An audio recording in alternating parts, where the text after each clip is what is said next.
Welcome, everyone. Thank you for being here. As you know, this is another webinar for Route Consultant where we focus on the emergency medical services industry. Now, for those of you who have watched our webinars before, you probably know Josh is your usual host, and I am not Josh, but I am happily filling in today. My name is Shelby Flanders, and I'm on our education team here at Route Consultant, which means my goal today is to bring you new information in the EMS industry and continue to be a place where we can come together and ask questions. Format-wise, if you've been here before, we're going to go over some content, some updates, and then if there are any questions at the end, we will leave time for a Q&A if anyone has anything. And it can be a question about today's topic, a previous topic. It can be a question about the space as a whole. We are always here to answer those questions. And if you're watching on YouTube, since you won't have the chance to ask us a live question, you can always reach out to us by emailing us at info@routeconsultant.com. Or you can join us in the next couple of webinars. We're here every week. Now, if you do have questions today and you're here with us live, you can do that at the Q&A at the bottom of the window. It's the best place for me to be able to see it, make sure your question gets answered. If you put it in the chat, I will probably miss it. So just make sure it's in that Q&A section. If you've been following along with us, you know that last week we actually did not have an EMS webinar. And that was because Hans was at a conference and he was gaining new industry insights and making new connections. And we all know, no matter what industry you're in, networking is very important, which actually brings us to our topic today, important relationships in the EMS industry. Hans is here to tell us some of the important relationships that you will need to make in the industry and why they are so important. And if you haven't met Hans on one of our webinars before, you are in for a treat. We did an intro with him on our first EMS webinar. So I encourage you to watch that one if you haven't yet, along with all of our other webinars. But what you need to know is that Hans is our expert in this space, continuing to be a very successful business owner himself. And he's also helped others grow their businesses and loves sharing his passion on how to be successful in this space. So we'll have Hans now come on and get started. Hey, Hans. Hello, hello, hello. I am trying to make sure that my video, it says, you cannot start your video because the host has stopped it. Ooh. There Oh, we go. there you are. It was tricking us. Oh, Hey, Hans. Thank you so much for being here. Thank you so much for going and learning about, relationships in the industry last week. I know you said it was really beneficial for a lot of different things. So, yes. Love it, so love it, love it. we will start out. One of our first questions is pretty easy, right? In this business, Hans, what are some of the relationships in the industry that are key to your success? I know in the past we've talked about, social workers, but maybe give us a breakdown of a couple of those people that are important to know and have that relationship with. Sure, no worries, Shelby. And Shelby, like you said, of course, social workers are key, right? They're kind of the gatekeepers. You want to build a relationship with the social workers, of course. Your facility administrators, we call them your FAs, or your administrators, your directors, and your charge nurses. But one of the key relationships that you want to build, if not the most important relationship that we want to build, with is our employees, right? Mhm. That's key because again, and if you guys have seen in previous webinars, we talked about how our employees are everything. They are your liaisons, they're your marketing team, they're your recruiting team. So building great relationships with your employees, building strong employees, putting trust into your employees, they can do wonders for a company, right? So that's internally because they set the tone outside of your initial marketing, where hopefully you're the face of the company, you and a very strong marketing team. Outside of that, the everyday marketing, the everyday customer service, the everyday problem solving, the everyday recruiting is with your employees, right? They're going to tell employees if it's a great place to work. They're going to tell patients, or they're going to, by the way they treat the patients, they're going to hopefully market your company, right? Because word of mouth is one of the biggest assets in marketing when it comes to EMS, and the eyes are always on them. So everyone's looking at the patient care, the customer care, right? We have a model at my company, and it's Everyone is your customer, not just the patient, right? And we even like to refer as our patients as customers, but just for this webinar, I'm going to say patients, right? But everybody is a potential customer. So once we train our employees that once they walk into a waiting room to greet everyone, once they walk into a patient's home, you want to greet everyone, right? Because a lot of times in this industry, the patient has other people that are advocating for their services. They don't necessarily bring their gripes to you or the caregiver, but they will give it to their family and friends and their caregivers. So you want to make sure that that's the key, most important relationship. They're going to keep you up at night or they're going to let you sleep easy. And that's with your employees, right? And so what I say is if you get to a point where you're 2 years in this business, then you should be managing it and not running it. But the only way you can manage a good business is if you have a strong team and you have a great relationship with your team, right? Yeah. So that's internally, that's in your office, in your corporate structure. Now, outside of your building, like we said, we touched on social workers. You want to talk to doctors, you want to talk to the person that does the discharges, the admin at the hospitals, right? Anyone who, whenever I market, I will always ask, after I greet, I will always ask, can you please point me in the direction of the person who is in charge of transportation? Mhm. And once I get that lead, then I'm automatically setting up a lunch and learn. And the reason I'm setting up a lunch and learn is because you want to establish a relationship with that person more than just a transactional one, right? And they know if you're just there for a patient or they know if you're really interested in servicing their needs. Yeah. And so what I want to do is before I tell them what I do, I want to know, hey, what are the deficiencies right now with your current provider? Do you have a current provider? And what are the problems? And then I'm going to work on addressing those problems because everyone, for the most part, has the same spiel, right? But what I've learned in my research is who's really willing to hear them out, understand their concerns, understand their patient's concerns, and are really going to take the time in addressing it. And so that's key. Outside of that, the other relationships, of course, you want to talk to anybody who's in uh, a county position that takes care of all the events going in their particular city or municipality.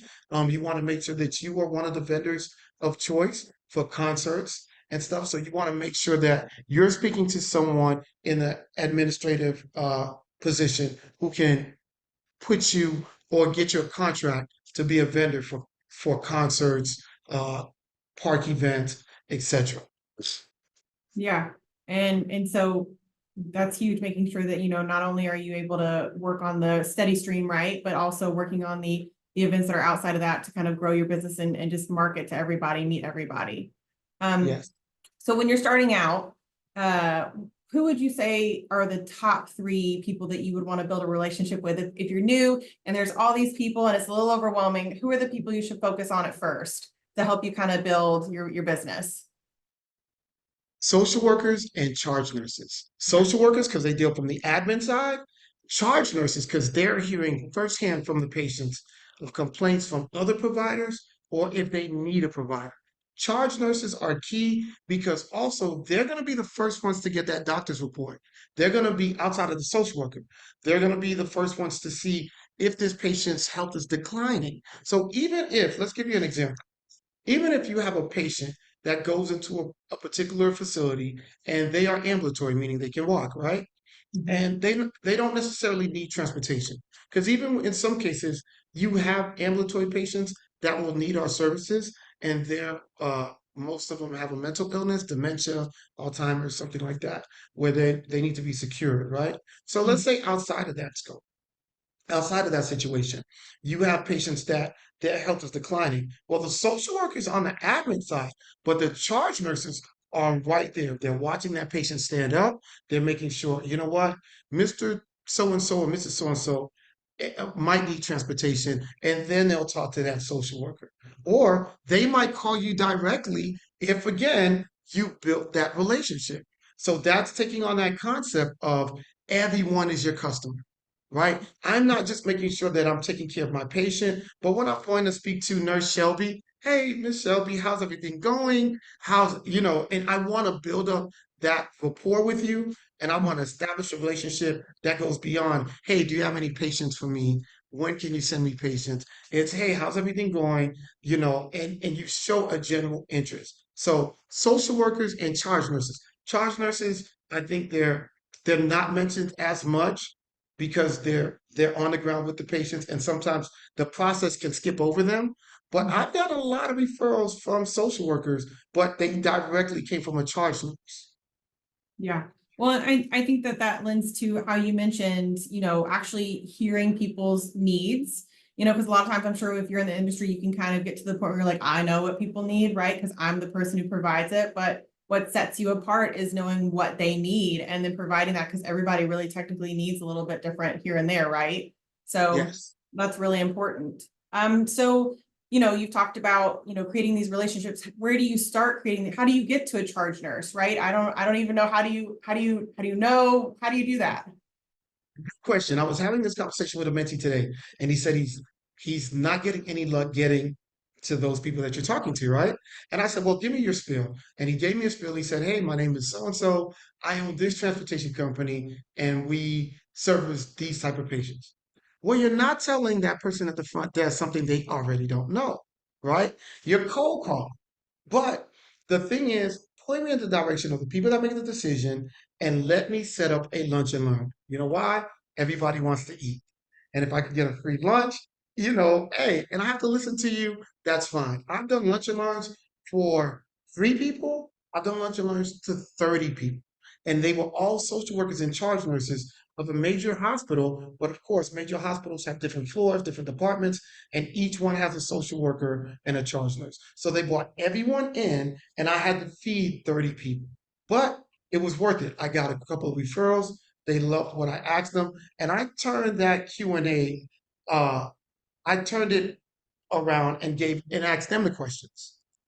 What is it that you need? What are the problems that you're having right now? If there's anything that you could change in transportation, how soon would you want me to respond to your phone calls or your requests? So let me take all that data in, and then let me see the best way I can, answer these questions. But once you get that lunch and learn, that's when you get to sell yourself. They can put a name, a face to the name, and you can provide all your marketing material, and really wow them. And I tell people again, don't just get marketing material that can apply to anyone, right? You're getting someone a cup. You know what? Most nurses use drink coffee. Get them a coffee mug with your name and your phone number. Most nurses or charge nurses have a computer with a mouse pad. Get them a mouse pad, with your name and phone. Anything that they're going to see every day that has your contact. Because believe it or not, it happens more often that they will need a transportation company, whether somebody's not providing the service they want, they're late, or someone doesn't have transportation at all. So making sure that you put your information on marketing material that's readily available for them and visible, that's great.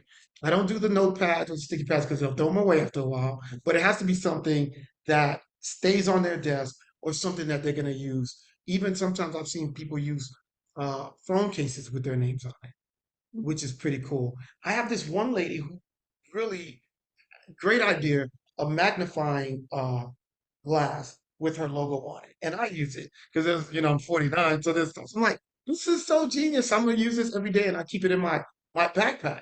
I was like, this is a great marketing idea. So and you will help because when they need that information, like, oh yeah, I have that magnifying glass with constant carry EMS on it.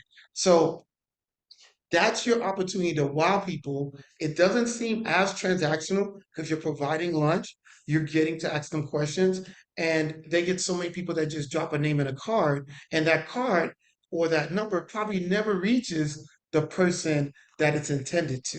So when you market, you want to establish a point of contact, and you want to set up a lunch and learn, and they will never turn you down on a lunch and learn. And you want to make sure that you're asking for the top 3 people, in most cases. Your charge nurse, your facility administrator, and maybe your front office, front desk person. Usually those are the three people that will be in charge of transportation, right? And your social worker, I'm sorry. So three or four people. And you want to provide lunch for those four people. And so that's your opportunity to really wow them, and that's how you build a relationship. And even if you do not get a referral, what I suggest to people when it comes to building that relationship is do a monthly follow-up. Hey Shelby, this is Hans. You remember I did that lunch and learn when I bought you guys Red Lobster? Yeah, I'm just checking to make sure you guys are doing okay. Just seeing if everything's great with the patients, and you're doing that consistently Mhm. until they say, okay, you know what? This guy, if he's this consistent, maybe this will translate to the way he transports our patients. Let's give him or her a shot. Yeah. Well, I mean, hey, you never want to underestimate the power of free food, right? That's a pretty Yes, good motivator. definitely, Um, definitely. so we talked about, so you mentioned, following up if they don't choose you right then, but if they do choose you, how do you maintain that relationship? How does that look? Okay, great. And I'm going to follow up on the lunch and learn as well. One common mistake, I'm going to go back to the second question that I see a lot of people do is, hey, let's say, Shelby, I'm coming and you say, yeah, you know what, how'd you could do a lunch and learn? And I don't ask, what would you like to eat? Mm. The general rule I see the mistake that people make is they'll get Jimmy John's, Subway, and they'll get the same platter. But what I've noticed that's worked for me, what would you like? And like the salad place. Imagine now if I tied that marketing tactic with a more personal feel, because I'm getting something that you really want, right? Mhm. So it's all those little things that show the social worker that you're paying attention to detail, but you're really trying to focus on the need, whether it's your personal need on what would you like to eat. So I'm going to cater that to the lunch and learn to you that day, and hopefully they realize that I'm going to take that same approach when it comes to the patients. Yeah. So That's probably a really good call out. I have seen companies before send out links where you can like pick your specific menu nice. item. You can do like that in an email. But yeah, that way you get something that they actually look forward to, enjoy. They leave with a good memory, right? They leave with a full belly. But yeah, that's really helpful. Yeah. So, and on the third question, of course, is what we did was we created monthly check-ins, right? So we're Mhm. not only just checking on our patients monthly, we're checking on the family members and the social workers. Hey, Miss Shelby, how's everything going with Mr. Johnson? And sometimes the social workers will say, "Well, isn't that your patient?" I'm like, "No, I just want to follow up with you, making sure that you're happy with the service," and they love that, right? Another thing we did was we created a survey for our patients, and it's initial survey. So keep in mind that we do EMS, but we are licensed. I mean, we're licensed as EMS, but we currently the majority of patients that we transport are non-emergency. So why Mhm. not make that non-emergency ride with them comfortable, right? So let's say Shelby, you're one of my patients, and I'll say, listen, Shelby, what we like to do is we just want to make sure that the ride from here to wherever you're going, since we're picking you up 3 times a week, is comfortable. So is there any position that you would like your stretcher? 90 degree? Do you want to lay flat? And we document everything and put it in your folder. So no Mhm. matter what employee is providing transportation for you, we already have a cheat sheet, right? We know what the temperature you like it. If you want it warm or cold, we even cater to the music. Do you want any music? No music at all? Would you be comfortable with our patients just taking vitals and leaving you, after they ask you the initial question? Do you want conversation? We literally, your birthday, are there any holidays that you celebrate? We want to personalize that trip for you because we have 5 to 10 minutes to make it enjoyable before you go into treatment. So our job is to get your mind off of that. And that's a great way to build relationships with your patients. And when you show the social workers and that you're doing that type of job, they love it. So that's just a great tool that I use. Monthly surveys, monthly follow-ups, and just being consistent. And of course, key, no matter what, every social worker, every person that works in transportation will tell you is the communication is huge. Mhm. Letting people know you're going to be late rather than showing up late. Yeah. It's huge because every hospital, every facility, they have someone right behind that patient, and it can be a domino effect if you don't give them enough time to, make the appropriate steps, what I mean, to filling that slot. So Yeah. communication is such a great marketing tool, and that's the best way to build relationships.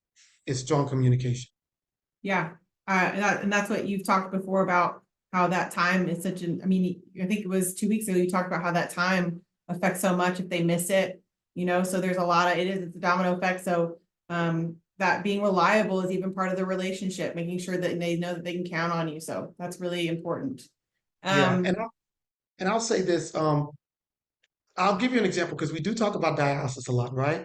So on dialysis, there's three shifts, right? For the most part. So you'll have your first patient that goes into dialysis at 4:30 in the morning. Then you have your next patient that's in that same chair that gets dialyzed around 10:30. And then you might have a third shift for a 3:30 patient. So can you imagine now how much people this is going to affect? I'm going to give you an example. So let's say we're running 30 minutes late and we don't tell them. So now that patient's chair time is pushed to 11. So now the next patient that comes has to wait for that patient to be done. And then the next patient has to wait for that patient to be done. So that's on the patient aspect. But not only that, the social worker or the dialysis tech is now maybe has a child that they have to pick up, but they have to stay to work late. Not only that, but each patient's family now has to make proper provisions because the patient's coming home later. Maybe they have a mhm. CNA waiting for the patient. But I just wanted to give you that example of how many people it affects. And again, this goes back to question number one, building a strong team and creating a strong culture, which includes having great relationships with your employees, Mhm. is so key because they'll tell you, hey, Shelby, we're running 30 minutes late. There's traffic on 75. Now you can make that phone call and now you can stop the bleeding, right? And so again, building a great team, knowing that you can trust your employees to do the right thing and communication. Now you let the right people know and they can probably put somebody else in that chair and it's not affecting so many people. Yeah, definitely. Um, okay, so that's a little bit about, the source of where we're getting our clientele and a little bit about some of those relationships, but moving towards vendor relationships, are there any vendors like billing vendors, truck vendors, anything like that, that it's important to have a relationship with? Definitely. So the key to everything is billing, of course, right? We want to make sure we're making money, right? There's one other thing, because every time you talk to me, you was talking this morning, and I was like, it's so much easier when somebody asks me questions because you're extracting this information from me. But just to kind of think of it on my own, sometimes I get lost, right? So let's go back to question number one. One of the vendors that people skip over are funeral homes. Mm. So there's a lot of times that I will get a phone call from a funeral home director because somebody wants to make it to a funeral, but they're not ambulatory. So our ambulances, our wheelchair vans, we take people to funerals, proms, important birthday parties, milestone events.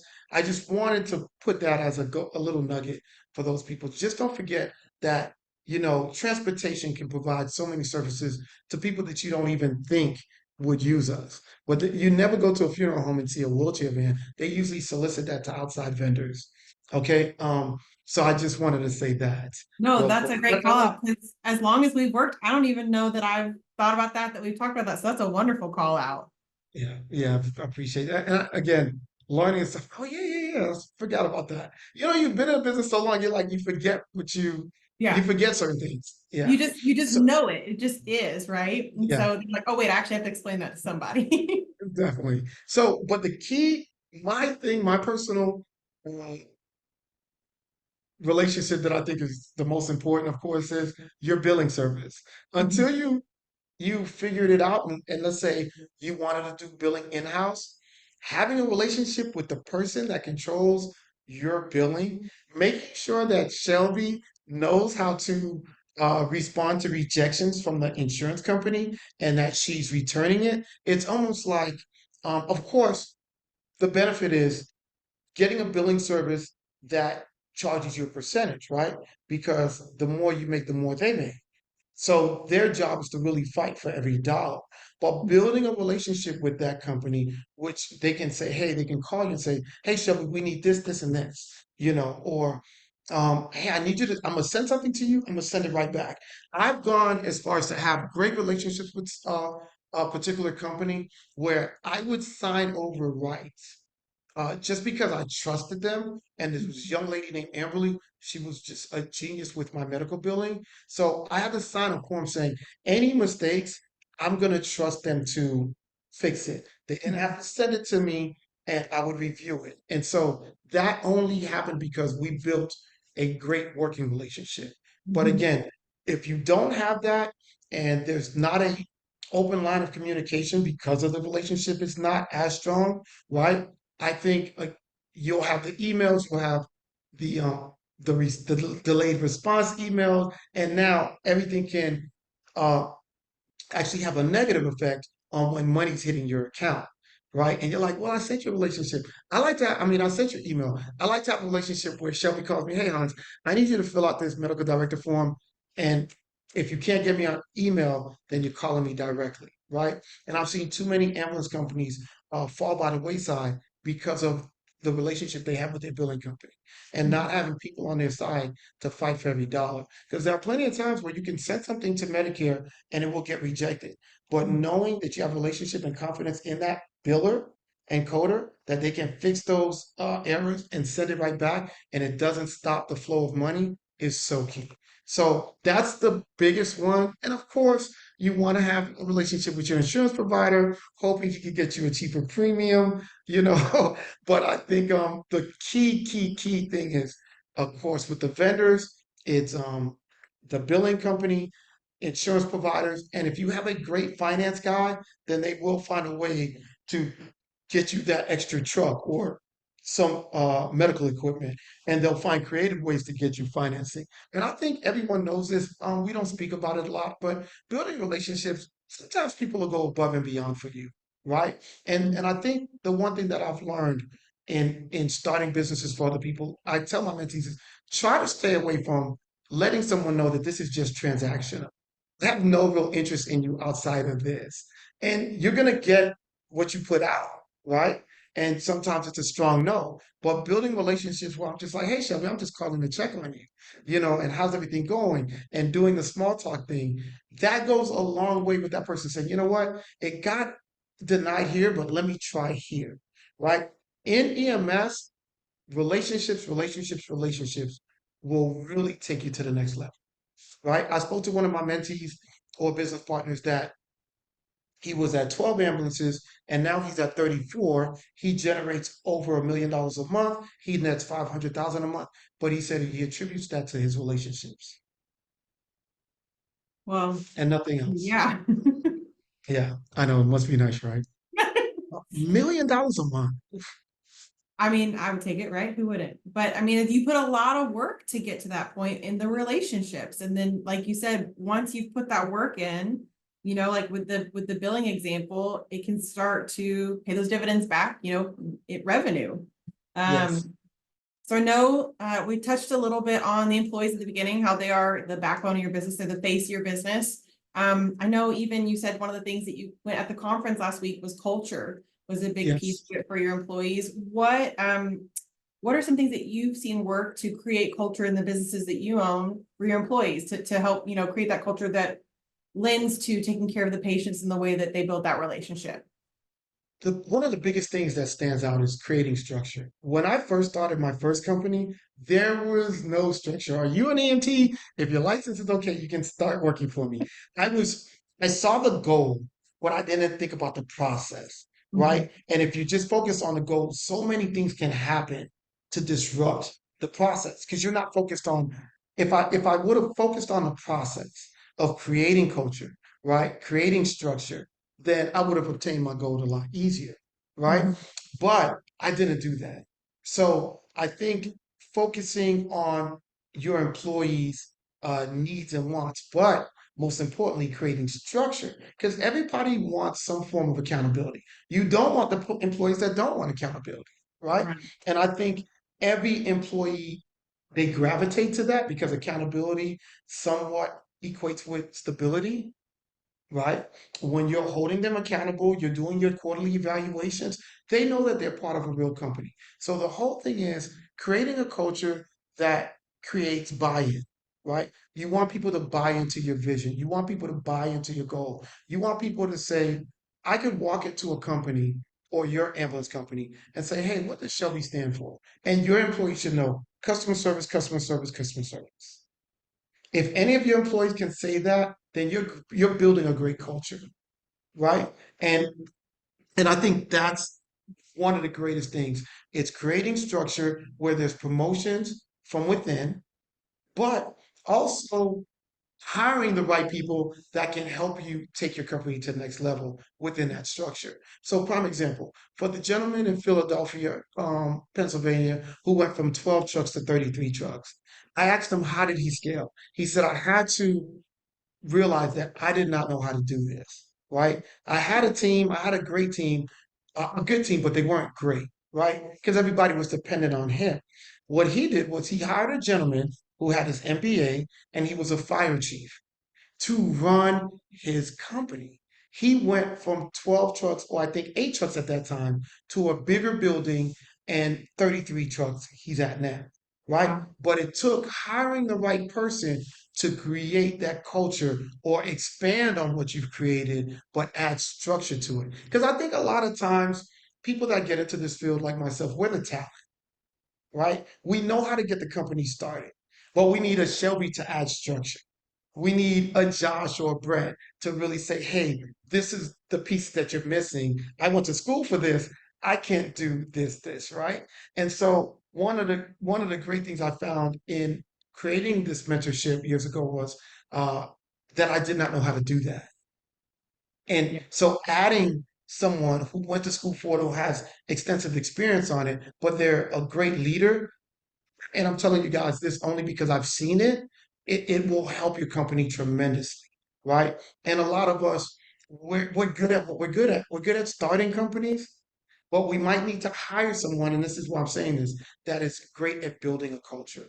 Mm, that's good. And like you, I mean, what something that we've said here at Rock Consultant with FedEx often, and something that you've said, you can't stay on that truck and grow. You've got to get off the truck to be able to grow. At one time somebody said, you gotta be able to plug the holes to get instead of just pulling the water out with the buckets, right? And so Yes. it's important to be able to do that, and you can do that with the right people in place. Yeah. And I think we get caught up in well, I do this. I'm the HR, the recruiter, the billing.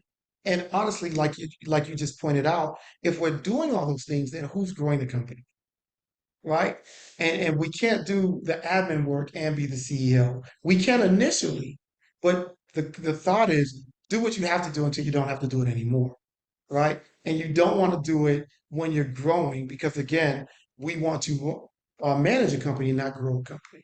I can manage my ambulance company from my laptop because I put people in place and I created structure within my culture, right? And so a lot of people are stuck there. And so sometimes to get unstuck, you might have to hire someone who specializes in growing a company. I thought what the gentleman did in Philly was genius because he hired someone that not only had his MBA, but he was running a department of 300 firefighters. If he can do that, surely he can run 15 employees and create the SOPs, SOGs, and build his company and create structure. He created, incentive programs. He created uh, the HR department where now they're offering benefits. So sometimes, guys, to just grow your company, it might take someone other than yourself. Yeah. And that's what I'm saying. You might have to hire someone who has that experience. Let them do what they're good at, and then you can focus on growing the company. You can focus on building those outside relationships with the social workers, the mayor, county commissioners, county managers that will get you those lucrative contracts. Yeah, sounds like some of that like big picture, little picture stuff. You got to have people who are good at both those things, and maybe their strength is one or the other, and it helps. Somebody can be day to day, somebody can be big picture. Yes, Um, I'm just going to cut you off. One thing I love about rock consultants is like I always listen, I'm a Marvel guy, right? So everything's like the Avengers to me. yeah, Right. Right. So there you are a guys lot have of us here too that like right, good company. Yep. perfect. Rock consultants is like, you have Josh that specializes in this. That's a superpower. Then you have you, and then you have Brett. And then you guys come together and say, okay, how are we going to make this work? But no one kind of like, even though I noticed you guys assist each other, everybody's really strength it's their own strength, and they use that and bring that to the table. And so I look at that and see what you guys have been able to build. And I think if people can model that and take that to an ambulance company and say, you know what, this is not my strength. Let me get somebody who can do that. Because you have to really focus on patient care. You got to focus on building a company. So let me get someone who specializes in HR. So now they can take care of my SOGs and all those things and build the company from within. And we can go from there. Yeah.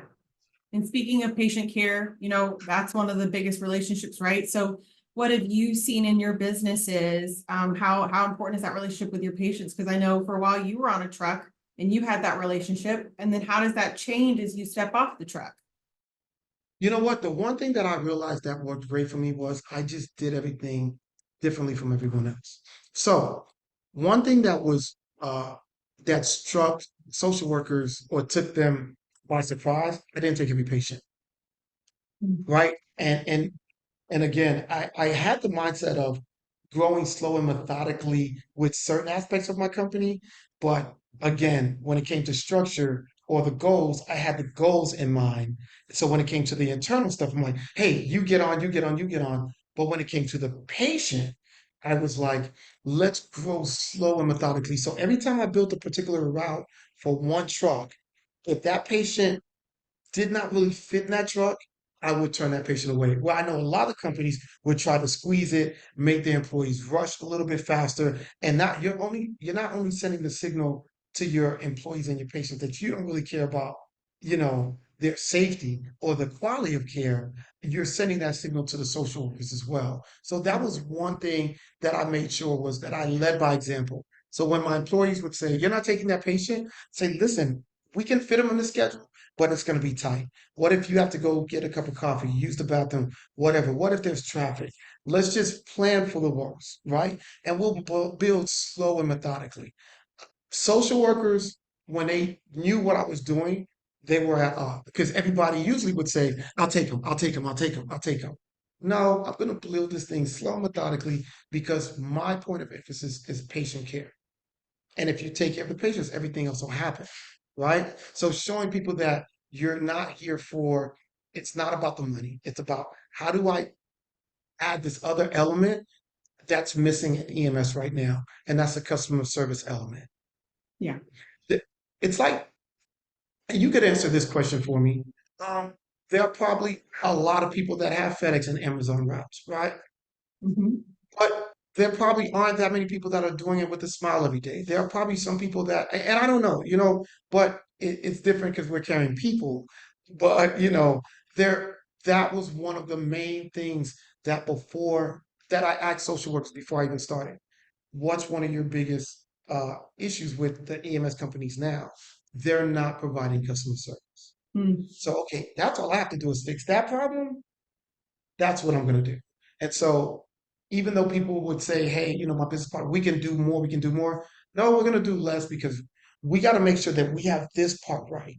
And that's the customer service aspect. And until we get that right with every customer, then we're not going to move forward. Right. And so I took it upon myself to even create survey cards. So if a patient was being transported by us, we have a barcode that they would scan and they can literally say how their ride was that day and it would go straight to our Google. So we can use that now, not only to show the customers that we care, but when we're marketing to our social workers, we can say, hey, go look at our Google reviews. Yeah. That's smart. And I mean, that's, kind of how we talked, people could come into the industry and think that they know how to do this, right? But then they don't necessarily hear people's needs. And so really focusing on that customer service is a big part. And I'm sure that creates longevity in your patients, right? I mean, how long Yes. do you usually see the patient stay with you? Well, God willing, we'd like to have them for 5 years. Unfortunately, I had my longest patient pass away last Thursday, and he was with me for 6 years. Yeah. And and and again, that it doesn't stop there. Mhm. You're going to make sure the family's okay. You're Yeah. going to make sure, they have everything they need. Because they look at you as family. So you Mhm. want to, I've had patients stay with me for 6, 7 years, and it really just depends on the health. But when it comes to the customer service, I've never lost a patient due to poor customer service. Mhm. Unfortunately, in the field that we're in, we lose patients because of death or something else.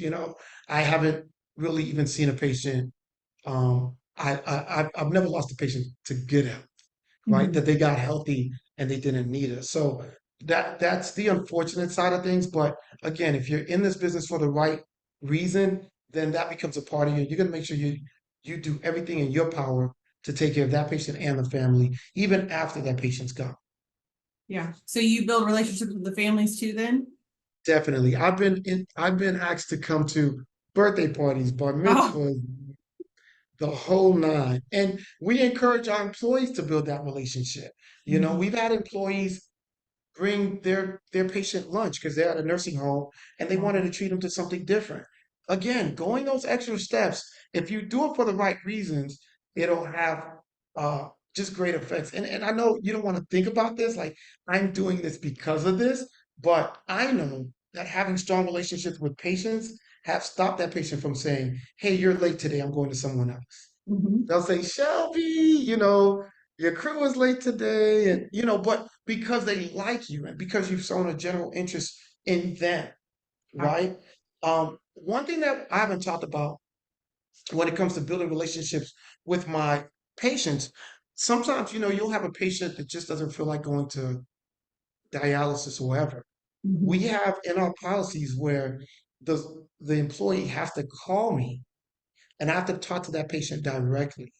Hey, Miss Shelby, is there any reason why we can't get you go to, your appointment today? Well, I'm not feeling good. Well, what's going on? And I will have that conversation and not just say, hey, okay, if Shelby doesn't want to go, just go to the next patient. Now, let me find out what's really happening because that person can sometimes they can have a life-threatening emergency that's going on, and they don't even understand or they don't know the tales or the symptoms that they have. So we used to, same concept that we had in the fire department is if we went to an emergency call and someone was actively having a heart attack and that's happened and they go, no, I don't want to go, we have to call our medical director and they would have something called an AMA against medical advice, right? Yep. So the doctor's going to call and say, Shelby, according to our EKG, you are actively having a heart attack. I urge you to go. And they would have to say no to the doctor. So I took that experience and added it to my company, even though we're doing non-emergency, but sometimes a lot of people don't want to go because they're just depressed or they're this. And it might Mhm. take, hey, I'm hungry, I'm waiting for my son to bring me food. You know what? Don't worry about it, Miss Shelby. I'll have the crew on the way to Dallas stop by and get you Dunkin' Donuts. Is there anything you would like? And they'll say, you know what, that's great. And they'll go. So we take customer service to the next level Yeah. because your company starts and stops with them. I mean, you work for them. Yeah. Yeah. And I think that that's a big, you've talked in the past too about, the dignity and making sure because they can't make these choices anymore, but giving them those choices is a big piece. And kind of going back to the family piece though, how do you go about creating those relationships with them? Do you get like an emergency contact list? And so you just call them the first time, introduce yourself? Every family member of every patient has my personal cell. That's really Yeah, cool. yeah, they are not like if there's an issue with transportation or a particular employee, I urge them to call me directly. That's a matter. There's certain things that, yes, I tell you, trust your employees, but as an owner, you're showing a certain level of respect for that person. Like, Mhm. no, I'm going to show up, right? If I've had an incident in the past where a patient was dropped, I literally stopped what I was doing. I got in my car and drove to the patient's house to make sure they were okay. They love the fact that the owner is taking this account, taking this seriously. They Mhm. love the fact that the owner is showing up for something. So every patient's family has my number. And it works a lot because there are times where the patient's family member will call you and say, hey, I'm not home yet. Could you tell your driver to just wait for me for 10 minutes? Mhm. And I'll say, hey, Shelby, the crew, tell the crew that we gotta wait. Mrs. Johnson's on her way home from doing groceries. But they love that personal connection. And again, it speaks volumes for you. It will help you tremendously when you do have those mishaps, when you have a flat tire, when a truck broke down. And now you can call the patient's family and say, hey, I'm just letting you know that we're gonna be late. We had a flat tire. And they go, okay, Hans, because you built that relationship. Because the one thing you do is you don't want to just have a relationship with the patient because the patient's going to vent to the family. And if the family doesn't have a relationship with you, the first thing you're going to say is, hey, why don't you go with another transportation company? Mhm. I would rather them say, let me call Hans directly. So not only does every patient have my number, every patient's family member has my number. Well, yeah, And that's, and that's through a meet and greet. So to answer your question, when we get a referral for a particular patient, either me or my lead EMT, we're gonna go to the patient's house and we're gonna introduce ourselves. This is before we even start transporting. We're gonna introduce ourselves. We're gonna tell people what we do, and we're gonna also look for different things that might stop us or might make the transportation easier, right? So let's say we pick up a patient that we know, we go through the assessment, and the patient has 4 or 5 stairs. So we're going to attach our stair chair to our stretcher, right? If mhm, there's a gate code, we're going to get that gate code in advance. We're going to do certain things if the patient's obese. We know what type of crew we're going to send, mhm, right? So all these little things that you do not only shows a certain level of professionalism, but it shows that you have an invested interest in the safety of that patient's transportation. yeah. So we go and we do an assessment. We get to know the patient. That's where we fill out the evaluation or, the evaluation or I forgot what it's called, but when we see what kind of music they want, how do they want the AC on. So we're doing all these things. If they have any animals, can they put the dogs away to make sure our employees are okay when we get there? If there a fence or is there a lockbox that we need to have the key to? We take care of all those things, but a lot of companies do not take that initiative, right? Mhm, We've had one company that the lady was an obese patient and she had 4 or 5 steps in her front door and they built a ramp for her. Her family loved it because the ramp wasn't beneficial to us, but I guess they were having issues getting her there too. So they built a great ramp for her. She loved it. And now not only it provides safety for your patients, but for your employees as well. You know, saves on the workman comp. well, it's one of those things, right, that, from a business perspective, it can take a little bit more time up front, but it helps save time later or, like you said, workers' comp, but there's a benefit to it in the long run. You just have to be able to do that up front to be able to help create that benefit in the long run. Yes. Um, in building these relationships, are there any other members, of hospitals, nursing homes, anything like that, that you get creative on that we maybe missed or didn't touch on? I think you start from the inside and work out, right? So wherever you're located, you're gonna Google search all the dialysis centers, nursing homes, hospice, Mhm, wound care, IV therapy, even in certain places like Florida or places where cosmetic surgery is a big thing and people are getting the cosmetic surgeries where they can't lay down, you want to solicit to those that are doing the BBLs and stuff like that. So mhm, there's anything that you can think of and try to think outside the box and work from the outside, I mean, the inside out, right? So you're going to start from your area and just market going outwards to the places in the closest to the first proximity to your area. So I think we've touched on even that. I forgot about that and I added the cosmetic surgery. So there's so many things. You can even market to certain elementary schools and high schools that have people in wheelchairs, mhm, and they might have an issue. Listen, there's nothing wrong with someone saying we have a provider already and you asking, can we be the backup? mhm. And people love that. You're not forcing it, but you're saying, hey, you know what? I'm going to be your contingency plan just in case. And people love that because you're not forcing, well, what is it going to take for me to take their place? No. Can we just be your contingency plan? Yeah. And they love, and again, that anything you can think of, like we said, the funeral homes, um, sporting events, concerts. Look at certain places where they have events. Every event needs an EMT. So concert halls, and every city, major city has things going on that we're not even paying attention to. Marathons, anything of that sort. You want to find out, you can get a list from your local municipality and say, hey, what are the events coming up? And do you guys have a vendor for those events? And can I be one? And the larger the event, the more ambulances they might need, so the more you'll make. Yep. And I love the backup plan because we here at Rock Consultant love a good contingency plan. So, Yes, definitely. well, I think that covers what we had for today. Thank you very much, Hans, for You're welcome. explaining who we need to have relationships with and how we do that. So thank you very much for today. No worries. I will say this. This is funny because while I talk to you, I love the fact that it's conversational because it always like brings up something. I live, or my office is in Stockbridge, Georgia, right? So Stockbridge, Georgia built an amphitheater. They do concerts every weekend. Well, when I went there to get the contract, they said the contract was given to a friend of mine, right? Who owns a company called Assured Care. The only reason why he got that contract is because he went to the same college as Oh, the yeah. gentleman so again, relationships. And he doesn't even live in Stockbridge, but they went outside of the county. But again, I just wanted to piggyback on that. You Yeah. never know, who knows who. Just be mindful of building strong relationships with people and Yeah. finding that common bond, building that rapport can take you so far. Yeah. And hey, you probably asked to be their backup, right? So Oh, definitely, definitely. Listen, yes. I even told him, I said, hey, I'm your backup. It's a yeah, friend of mine. He goes, hey, I was that's gonna say companies. you have to call your friend after that and be like, listen, man, congratulations, but also darn it. Yeah. That was exactly how the phone call went. She said, well, need to move a house. The guy went to Morehouse. And I was like, "What?" It was cool though. But again, that's just a key. That just shows you how important relationships are.